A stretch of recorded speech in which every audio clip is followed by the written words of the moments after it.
Hi, welcome back to the Loud Lens. I'm Khandie and I'm joined today by a very special guest. But before I get on to him, I want to talk to you about your love of photos because I'll be honest, photos seem to die so much quicker these days. Before you can say algorithm, one swipe, one swap, they've gone. They've died in some digital graveyard.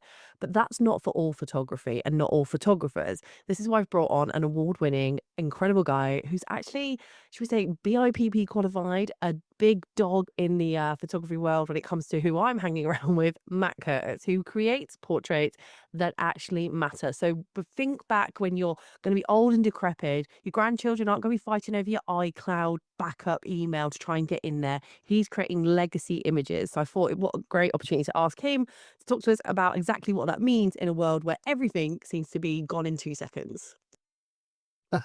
Thanks for that, Khandie. Yeah, okay. Right, fire away.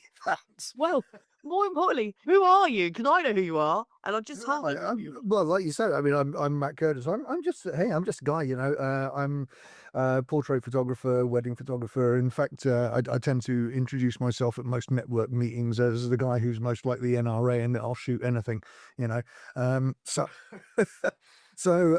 yeah, I got a little studio here in the West Country, and that's what I do. I'm, as you say, BIPP qualified. Sit on the board of directors for the BIPP. Big Um, wig. yeah, bless you, big wig. Yeah, just voted on really. I guess people like to think I can help steer things in the right direction for photography and photographers, and that's what I try to do on the board there. That's me in a nutshell. Money. Okay. So so I wanted to talk about this whole thing about what legacy is, and particularly in a now culture. So you you create work that has a long-standing lifespan. That's how we look at it, yeah? So for Yeah. me, how do you think today's culture has shaped that when they're so obsessed with instant gratification and then they're moving on to the next thing? How do you think it's harder to Well, sell that now? yes, yeah, I think it was an interesting one, because I think, actually, I'm gonna go right back to having a studio these days, I think actually offers something different. Uh, years and years ago, if you wanted to photograph, you'd go to a photographic studio. These days, everyone picks up a camera or gets a camera for Christmas, and by Boxing Day, they're out charging you a fiver for a family photo shoot, you know? Have you seen my post? But do you know, it's absolutely true. There are so many, and every time you turn around, it doesn't matter who it is. You get photos all over Facebook, Instagram, etc. And you look at the comments on this thing, and you'll see people go, "Oh, hey, oh, that's a lovely photo of you," and actually you look at the photo and go, "No, it's badly lit. It's it's got someone in it. If that makes it a lovely photograph, then fine. But it's got you in it. Doesn't necessarily make it a lovely photograph. What a lovely photograph is beautifully constructed, beautifully lit, beautifully thought out. That's what makes a beautiful photograph. I remember once seeing a photo, someone posted up saying, I'm just getting into photography. This is one of my favorite pictures. And I was like, what is it? And I couldn't figure out if it was the picture of the child on the swings or the dog taking a dump in the background, which was meant to be the main focus. And I absolutely loved that picture because it was so like, I don't know what, and they were like, and everyone's like, oh my God, what a beautiful baby. And all I could see was this dog with poop hanging out his Yeah, butt and a yeah. bottom corner. Classic photo bomb. Yeah, yeah. Animal photo bombs. Brilliant. Love it. That's what I like. So, do you think that culture has definitely moved slightly away from legacy, or is it a certain demographic that's gone that way? Because I Oh, see a lot of photographers doing, oh, you get so many digital images. They don't talk about prints anymore. There's very little of that, and I have seen a slight. I saw a downturn in album sales about 3 years ago, and now it's coming back up for me. right. Right. Yeah. I mean, I think there's a demographic. I think there is the instant gratification thing where everybody wants everything now. But I think, to be perfectly honest, that there is the market out there who does appreciate good stuff and good photography. I hate so many digital images and stuff like this. If someone's telling you that they'll give you hundreds of digital images, whether if that's for a wedding or a portrait or whatever, they're bad photographers. They've got to be. At the end of the day, it's not your job as a photographer to take a whole load of snaps and give it to someone to decide what they like. It's your job as a photographer is to take a good bloody photograph, right? Or And giving a provide a good giving a photo. I'm all for giving a base rate, like, if it's like to you guarantee a minimum because your insurance, if you know stuff like I'm sure you have to give parameters of expectation for the client. But I hate it when people go, "You'll get 700 images from me," and I'm Yeah, like, "I can't be that." But you just stop clicking at 700 then just sit there, like, yeah. I just I just click until I'm done. I'm done. Yeah, yeah, to a certain degree. And certainly in weddings, you take as many photographs as tells the story. But I mean, there are people out there that just saying, "Oh, you'll get thousands photographs, for 3,000." I've seen 3,000 plus photographs, and it's like, seriously, what are you taking photographs of? I struggle to take that many in a day, let alone cold. Tiring at this wedding. Yeah. All you can hear is Yeah. their shutter burning out. Yeah. No, I think you I think guaranteeing a base rate is, again, you're kind of probably putting yourself a bit of pressure on yourself as well there, because if you've got dreadful subjects that you're not going to get that many photographs of at the end of the day, You've got to you've got to Matt, provide I the have best made you a can. travel lodge with a burnt front lawn, literally look bougie, I tell you. Nice. Nice. Well, that's you all over, Candy. Just honestly, I remember walking into that wedding. I don't. Sorry, I shouldn't slate it. It probably wasn't even a travel lodge. I walked in and they were like, "We've got this beautiful outdoor ceremony. Can't it's going to be amazing?" I was like, "Yeah." And everyone was, Yeah, yeah. burnt, scorched Fantastic. earth. Yes. No, it's true. But I mean, I think generally as a photographer, you kind of you've got a level that you automatically work to, that that you kind of you don't even intend to. It's just that that's what you do. That's how you slot into yourself, really, isn't it? It's you know. I think though social media, particularly, is sort of training clients to expect sort of instant delivery instead of waiting for that crafted image. Because Oh, I yeah. like when I work with certain clients, I have to do a quick turnaround. You know, when I did London Fashion Week, I had that. There's the expectation of having it immediately. But There's I've always had that as well. people, Yeah. yeah, I've always had people like when I do portraits, they're like, "Oh, do I get the money in the day?" And I'm like, "What?" No, no, no, you And I don't. know there's No. surgeons and people saying you could get more money in boudoir. There's a photographer who did a whole video on it. If you do same day edits, and I was like, the client No, goes away for a coffee and comes back. no. God, no, no, no. You need to no, no. I mean, the work isn't in taking the work isn't in taking the photograph. The work is in taking the photograph, because, as we all say, you got to get it right in camera. Yeah. You got to get it as right as you can in camera to make the job of editing and everything easier for yourself anyway, and that will automatically, I guess, make the editing quicker. If there's less to do, but actually, do you know what I find? If there's less to do, and the more perfect the image is to start with, the more perfect you then want to make it in the edit. So it kind of it's the less there is to do, almost the longer it takes, because it's better, and you want to make it absolutely refined to, yeah, to perfection. I'd be rubbish. I have a thing that I don't.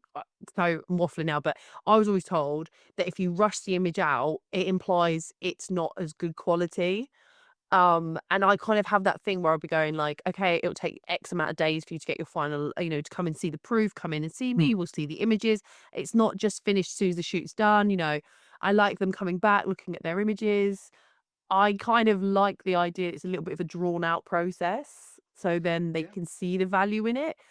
I yeah, I it's just wonder if that's how you keep the heirloom on it. The idea is back in the day, an heirloom piece would have been a painted photo, wouldn't it, of the family if we're going right back, right back. yeah, yeah, Now, photography Victorian era was very much difficult to do and people were really expensive. They only get one shoot done maybe in their entire lifetime. Now everyone's got a camera phone and we're trying to go back to this whole no, no, no, that's your camera phone, honey. Now come and get a proper photo shoot done. yeah, And we're yeah, trying to absolutely. almost get the heirloom element back. Yeah, I mean, to be fair, yeah, a photographer can't be with you 24/7 to take photographs of wherever you are. So yes, your camera phones, your dare I say it, other photographers, etc. They're there. That's fine. That's fantastic. That's great. If that's what you want on a daily basis, that's brilliant. But Yep. when you want something special, you search something special out, and it's worth more, and it does take longer, and it is better value. The value that you place on those photographs that have been crafted for you specifically by your photographer it's a higher value generally than the snaps that you get. Now, how do you say to a client? So I know when some of the people who've listened to this podcast have said, "Oh, I don't sell print. I don't get involved in that." And everyone goes, "Oh, it's money left on the table." I think it's really easy to say money left on the table, but you've got to have a good patter about how to sell prints and these over digital files. The amount of times people go, "Oh, I've lost my phone," and then all those images are gone. Like, I'm like, "Well, did you get them printed? Do you have them anywhere?" And they're like, "No." I'm like, "Ugh." Like, how do you sell the value to your clients who perhaps just come in and go, "Well, I just expect digital." A few years back, I mean, I tried basically to cut out doing digital altogether. Effectively, it's like, you know what? I'm not interested in just digital, because you get just digital, it'll sit on your mobile phone or on your Facebook or on your Instagram. Your Instagram feed disappears, and you've got to eventually, if you ever want to see those photographs again, scroll so far back to see these Yep. photographs, and it's there, it's gone. Digital files, I don't like digital files at all. I love the quality, the feel of a print, the feel of an album, something you can actually, it's tangible, particularly when they're beautifully produced albums and prints and stuff, by proper pro labs and all the rest of it. But Your high no, street ones, yeah? yeah, yeah, I mean, so it's photo box and the other as are. Tell you a horror story. I had to go get a passport photo taken. Now, I don't know why, for some reason, you weren't allowed to use your digital one. Okay. I had to go get one physically taken. And I was like, where do you go now? Because normally you used to have these little booths, didn't you? So I went to this high street shop, yellow, to get my photo taken. I mean, I'm a pale girly. I know. I know. Uh, and there's these white streaks through my face, and I was like, "Why is there Apparently, that's just acceptable and quality of printing it out, and I was so shocked. They hadn't cleaned apparently, they hadn't done the drums or something on the printers that week, and I was just like, Uh, my little photographer heart broke. yeah, just don't get me started on print quality. It's We in have high certainly in street, terms of though. stuff, yeah, I mean, in high street, little high street printers, no, I'm sorry, you've got to use ProLabs. If you're going to produce good, Yeah. high quality stuff, you've got to be using the ProLab quality prints and bits and pieces. I mean, yeah, no, it's not worth going cheap with printing. At the end of the day, the results are variable, inevitably not what you want to produce at the end of the day. No, gotta use the proper pro labs, and if they get it wrong, they'll redo it for you. If Years ago in my studio, when I started selling prints, obviously they're priced quite a lot higher than like people that expect. People think they're going to be like a fiver. And what I did was I took one image and went to all the popular online printing places, like the ones that regular people go to. Then I went out into my local town, went to all those regular places. Then I went to my pro lab and I lay them all out and say, which one do you prefer? Because that's yeah, why that's more expensive. And I think when you had this lovely one done by the Pro Lab and then this I mean, I remember going to I can't remember what it was, a famous chemist, all and right, just yes, like their logo, it was very blue. When I went to the very yellow one, it was very yellow, and I was like, "What's yeah. going on?" And then do you remember, is it Photo Fish or something? I think that's what it's called, something like that back in the day. Mm. And they had banding all over it. And there was one was like, "Oh yeah, I have this all over my house." But when she saw the quality of one from the Pro Lab I was using then, everything changed. It's like when I buy my wedding albums in, I get the heavy, heavy paper, the heavy weight, and I hand it to them. Oh my God, it's really heavy because it quantifies its value then for Yeah, me. yeah. I don't just hand loose prints out. I'm like, it has to Oh be no. presented properly. It has to be done. I want it to look like you spent good money. Yeah, absolutely. Yeah, I mean, it's if you're charging good money, you've got to present it well. Yeah. basically. And that's it. I mean, and it's never about the cost of the piece of paper. It's about the cost of what you are giving to someone. It's the value of perception of what they're getting from you for the money they're spending. Why do you think people don't wanna sell prints though? What is it? I always think it's because they don't know how to do the sale, or but also that they don't have the system set up to do Yeah. you sell. Yeah? Yeah, I think I think it's easy, quick and easy, and is worth a fiver if they don't, and yeah, I guess, I don't know. I don't know why someone would not want to do it. It's when I you've make got so much passive something that income on is it. quality, you want to see the quality yourself, let alone present it to someone else. You know, you spend all that time Yeah. working on something, you don't wanna just go, "Oh, yeah, there it is. See ya. Bye." Yeah, bye. "See ya. See you next time." I have a lot of passive income. So I mentor people occasionally and they're like, "So how else do you make your money?" And I talk about this passive income on prints. So I have a gallery space that I pay for and people can go in and after they've been and looked at their initial viewing, they get 5 days after also for any additional purchases they want. Yeah. And the gallery is low res watermark, you know the usual crap, right? But my gallery, there's a shop there, so you can actually look at that print in a frame in your house. Right. Okay. So and I get so much passive income, like, particularly on weddings when great Auntie Maud wants a massive picture of herself in that massive hat she wore and insisted on blocking the view for everybody. I make money on these and I give a Yeah. tiny discount code. And honestly, I said I pulled out my financials because I have it all tracked and I showed this person, this is just passive. This is from just these galleries. We're not talking about Mhm. me in the gallery session selling. This is from these galleries. Are you going to tell me you don't want that money in your bank account? Yeah, And yeah. they were, and I was like, "'Cause I want it and I'm getting it." Yeah, So absolutely. Yeah, add-on sales, I mean, this always been a thing. I mean, I've been doing this for, yeah, a lot of years, and, I mean, back in weddings back when we only took 36 photographs at a wedding, I mean, that was where we started. I'm that old, yeah. right, I've got film. So yeah, that's it. Yeah, yeah, that what 3 rolls of 120 film or something like that. Bang, that's it. But you always made your money from, like you say, aunties and family buying photographs of prints of that group photo that of the family all together that hasn't been together for 75 years. It's the last funeral. Yeah, exactly. Yeah, I was once told I started off back in Christ, I don't know, late 80s, 90s, early 90s. She's I was 21. doing, right? Yeah, I know. But I was doing shooting videos for a company in Bath, and the owner of the guys turned around to me and he said to me one thing. He said, "Concentrate on small children and old people, basically, because the old people." They wanna be people wanna remember them when they look back because they ain't gonna be around for too much longer. And the small children because everyone loves them. Seriously, this is No, advice do you that know was given to me, you know? no, no, no. I have a really heartbreaking story, which I can say with humor, which sounds really weird. So for years ago, I had this regular client who kept coming to my studio every month, just wanted a basic portrait done every single month, right? Pre-booked the whole year. And I was like, why would you want this? Never told me why. And then would always get it printed, always wanted just this one photo, didn't want Yeah. anything else, just this one photo.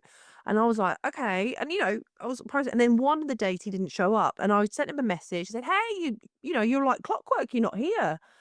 Um, and I did never heard from him again. And Mm. he'd already done his sessions, but he said, "Oh, can I pay when I come in?" I was like, "Yeah, yeah, no worries." Because obviously he'd been there over a year, like coming in all the time.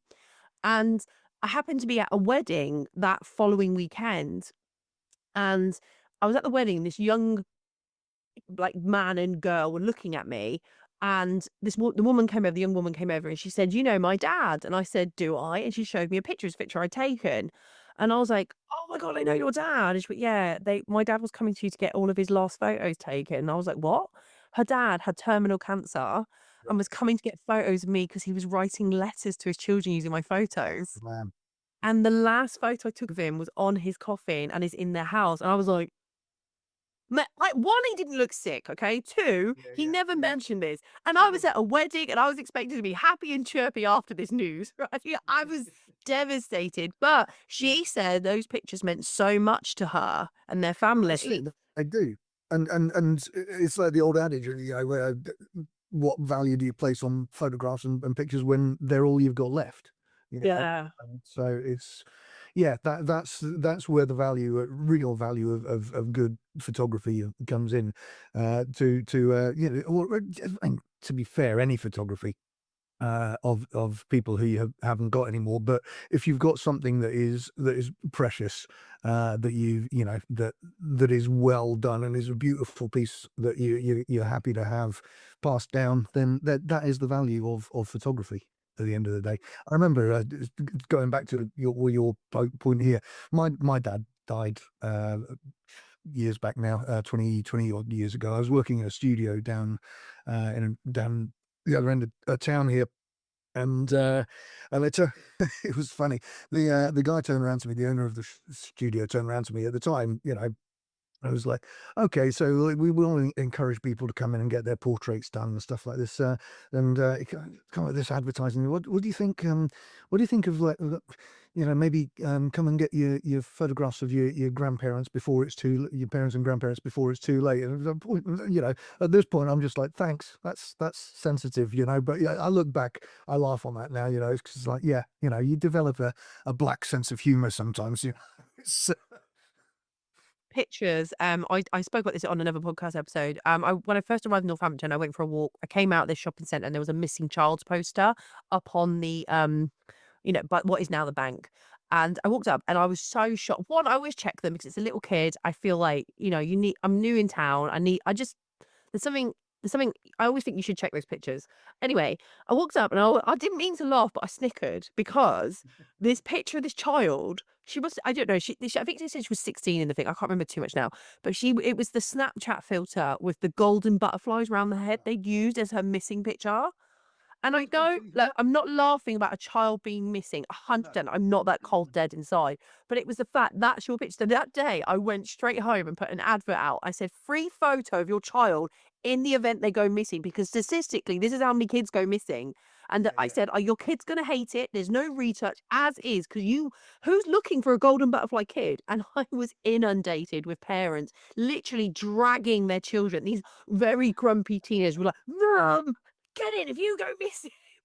I was I was so shocked. Like, people don't, and that brought me on to my next question. How have trends, because it was this huge trend of having, the golden butterflies everywhere and, we all do it, Oh, even I do yeah. it. I mean, it's Like, still there. how do you combat this idea of trend when it comes to heirloom? Do you still add a bit of that trendy element in, or I say trendy, but obviously, what is cool for you might not be cool for your client. Like, how I do you think. associate trends and heirloom photography?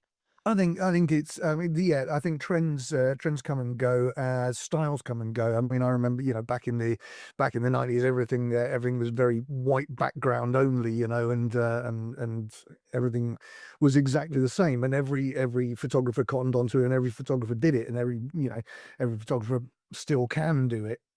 And now, obviously, we're getting less and less of that. We're getting more of the kind of back to the fine art backgrounds and different bits and pieces like that. Yeah. And that's only the studio photographers, and then you get the other photographers, or I like to call them people with cameras, so you know, who uh, who don't have studios, and everything's taken outside now. And this is why I say, it's almost something different now, because there are hundreds of photographer startups that come in. I mean, there always has been a lot of photographers who with the 35 mil. We had a story.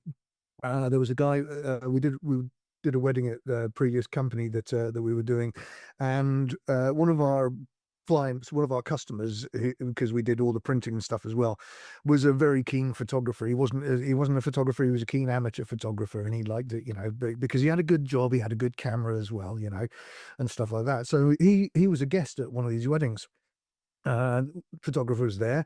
This guy stood behind the photographer, took every snap the photographer set up and took, he stood behind him and took as well. He took his 35 mm films into our place, and developed them on our 1 hour service, Yeah. got a bunch of 6:9 prints, took them back to the bride and groom and gave them to him as a gift.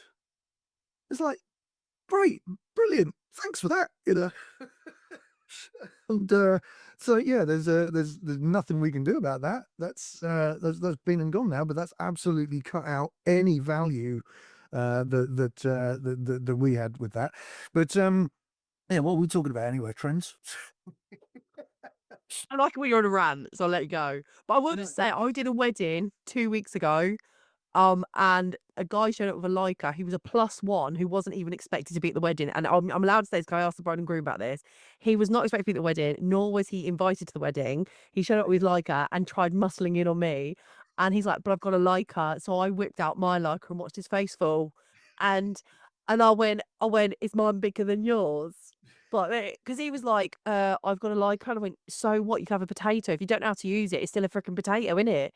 yeah, And that's see, it. he was so he took his pictures and he was taking the photos straight off his Leica and putting them on some sort of like onto like his Instagram or something, and the Well, that's it. bride was You know, going mad.